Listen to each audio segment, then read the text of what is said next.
1890 ஒரு இளம் பெண்ணின் கால் தடம் தமிழ் மண்ணில். தந்தையார் ஒரு மருத்துவர், அதனால் அவரையும் மருத்துவராகவே நினைத்தது பாமர மனம். ஒரு இரவு கதவு தட்டப்பட்டது. அம்மா, என் மனைவி பிரசவ வலியால் துடிக்கிறாள், உடனே வாருங்கள். இதோ அப்பாவை எழுப்புகிறேன். இல்லை அம்மா, நீங்கள் வாருங்கள். நான் டாக்டர் அல்ல, என் தந்தை தான் டாக்டர். அவரை கூட்டி போங்கள். ஒரு ஆண் என் மனைவிக்கு பிரசவம் பார்ப்பதா?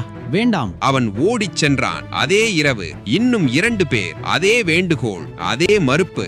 எதுவும் புரியவில்லை. மறுநாள் காலை 3 மரண ஊர்வலங்கள். மருத்துவ உதவியின்றி பிரசவ வேதனையில் சாய்ந்த தாய் சேய் உயிர்கள். இதயம் நொறுங்கியது. இப்போது என்ன?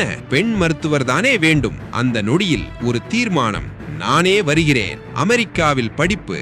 விதைக்கப்பட்டது சிறிய மருத்துவ சேவை வேலூரில். விருட்சமானது அது உலகமறியும் பெரிய மருத்துவமனையாய். CMC hospital Vellore. அந்த தேவதையின் பெயர் ஐடா.